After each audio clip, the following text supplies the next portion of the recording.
പോയപ്പം അവളിങ്ങനെ ഷോക്ക് കിട്ടിയമാരിങ്ങനെ ഇരിക്കുന്നുണ്ടായിരുന്നു.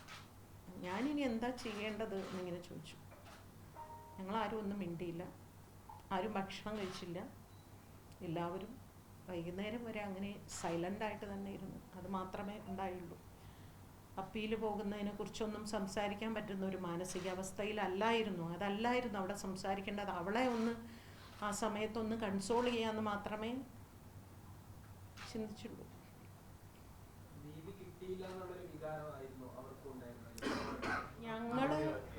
ഞങ്ങൾ ഇന്നലെ വാസ്തവത്തിൽ ഞാൻ അവളോട് പറഞ്ഞത്, ടി വി വെക്കരുത്, ഫോൺ സ്വിച്ച് ഓഫ് ചെയ്യുക, നമുക്ക് ഇവിടെ സംസാരിച്ചിരിക്കാം, 1 മണിക്ക് ശേഷം നമുക്ക് ടി വി ഒക്കെ കണ്ടാൽ മതി, നീ മുകളിൽ എവിടെയെങ്കിലും പോയിരിക്കണം എന്നൊക്കെ പറഞ്ഞിരുന്നു. പക്ഷേ അവളിങ്ങനെ വല്ലാത്ത റെസ്റ്റ്ലെസ് ആയിരുന്നു, ഭക്ഷണം കഴിക്കാതെയും ഉറങ്ങാതെയൊക്കെ ഇങ്ങനെ. അപ്പോൾ അവൾ മുകളിലുള്ള മുറിയിൽ തന്നെയായിരുന്നു, അവൾ ടി വി കാണാനൊന്നും വന്നില്ല. ഞാനും അവളുടെ കുറച്ച് വളരെ അടുത്ത സുഹൃത്തുക്കൾ, ശില്പ, മൃദുല എന്നൊക്കെ പറയുന്ന കുട്ടികൾ, പിന്നെ അവളുടെ ബ്രദേഴ്സ് 2 പേരും ഉണ്ടായിരുന്നു, അമ്മയും. ഞങ്ങൾ മാത്രം ടി വിയുടെ മുമ്പിലിരുന്ന് കണ്ടുകൊണ്ടിരുന്നു.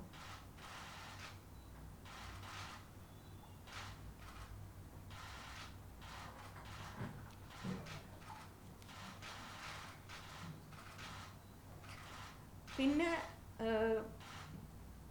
വിധി വന്നപ്പോൾ ഞങ്ങളെല്ലാവരും സ്വിച്ച് ഓഫ്, 7-ാം പ്രതി വെറുതെ വിട്ടു എന്ന് പറഞ്ഞപ്പോൾ തന്നെ ഞാൻ പറഞ്ഞു, സ്വിച്ച് ഓഫ് ചെയ്തോളൂ, ഇനി അവിടെ നിന്ന് അങ്ങോട്ട് ആർക്കും ശിക്ഷ ഉണ്ടാവാൻ വഴിയില്ല എന്ന് ഞാൻ പറഞ്ഞു. അപ്പോൾ തന്നെ സ്വിച്ച് ഓഫ് ചെയ്തു ഞങ്ങളെല്ലാവരും.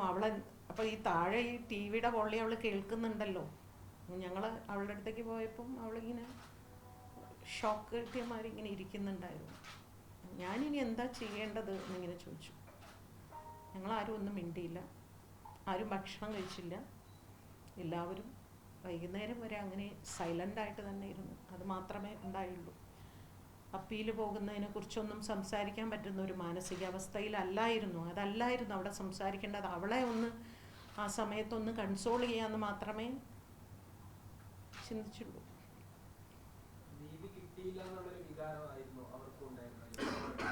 100% കോടതി മുറിക്കുള്ളിൽ അവൾ ഒരുപാട് അനുഭവിച്ചല്ലോ. എല്ലാവർക്കും അറിയാമല്ലോ, 2 മണിക്കൂർ ആ തെരുവിൽ അനുഭവിച്ചതിൻ്റെ 100 ഇരട്ടി 15 ദിവസം കോടതി മുറിക്കുള്ളിൽ അവൾ അനുഭവിച്ചു. അത് അവൾ പറയുമ്പോഴേ അതിന് നിങ്ങൾക്ക് മനസ്സിലാവുള്ളൂ. ഞാൻ പറയുമ്പോൾ അത്രയ്ക്ക് അങ്ങോട്ട് നിങ്ങൾക്ക് കിട്ടണം എന്നില്ല. ഈ ഇൻസിഡൻറ്റ് നടന്ന സമയം, ആ ഇൻസിഡൻറ്റിനെ കുറിച്ച് എന്നോട് പറയുമ്പോൾ അത് കേൾക്കുക എന്ന് പറയുന്ന ഒരു വലിയ ശിക്ഷയാണത്.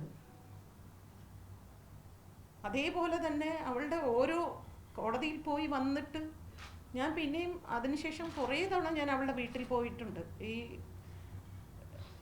വിചാരണ കഴിഞ്ഞതിന് ശേഷം, ട്രയൽ കഴിഞ്ഞതിന് ശേഷം ഓരോ തവണയും ഞാൻ മോളെ എന്ന് എനിക്ക് വയ്യ ചേച്ചി, എനിക്ക് ഇങ്ങനെ പറയും എന്നല്ലാതെ, നമ്മൾ മീഡിയയുടെ മുമ്പിൽ കാണുമ്പോൾ അവൾ ഭയങ്കരമായിട്ട് ചിരിച്ചൊക്കെയാണ് നമ്മൾ കാണുന്നത് ഇൻ്റർവ്യൂ. അല്ല, അവൾക്ക് സർവൈവ് ചെയ്തേ പറ്റൂ.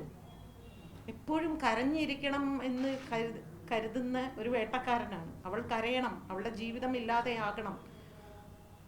അപ്പോൾ എന്തുകൊണ്ട് അവൾ കരയുന്നില്ല എന്ന് ഞങ്ങളാണ് അവളോട് പറയുന്നത്. ഒരിക്കലും നീ കരയരുത്. എന്നാലും അവളുടെ ഹസ്ബൻഡ് പോലും അവളെ എവറി സെക്കൻഡ് വിളിച്ചുകൊണ്ടിരിക്കുക. അയാൾ പനിയായിട്ടാണ് അദ്ദേഹത്തിന് വരാൻ പറ്റാതെ പോയത്. അപ്പോൾ അയാൾ ഞാനുണ്ടല്ലോ നിന്നോടൊപ്പം, നീ എന്തിനാണ് ഇങ്ങനെ അപ്സെറ്റ് ആവുന്നതെന്ന് അയാൾ പറഞ്ഞുകൊണ്ടിരിക്കുക. ഇതൊക്കെയാണ് അവളുടെ ഏറ്റവും വലിയ ആശ്വാസം എന്ന് പറയുന്നത്. അവളെ എങ്ങനെയെങ്കിലും നമുക്ക് ഒരു മാനസികമായ ധൈര്യം കൊടുത്ത് അവളെ മുമ്പോട്ട് കൊണ്ടുപോവുക എന്നുള്ളത് നമ്മൾ ഓരോരുത്തരുടെയും ആവശ്യമാണെന്നാണ് എനിക്ക് തോന്നുന്നത്. അത് ഞാൻ അവസാനം വരെ ഞാൻ ഇങ്ങനെ തന്നെയായിരിക്കും. വൈകുന്നേരം വരെ ഞാൻ അവിടെ ഇരിക്കും. വിഷമമുണ്ട്. പിന്നെ അവളുടെ എല്ലാ കൂട്ടുകാരും ഉണ്ടായതുകൊണ്ട് ഞാൻ എല്ലാവരും നോക്കിക്കൊള്ളണേ എന്നപ്പം ഇന്ന് രാവിലെ എന്നെ വിളിച്ചു. ഞങ്ങൾ വൈകുന്നേരം വീണ്ടും കാണുന്നുണ്ട്, വീണ്ടും ഞങ്ങൾ ഒന്നിച്ച് കുറേ നേരം ഇരിക്കുന്നുണ്ട്.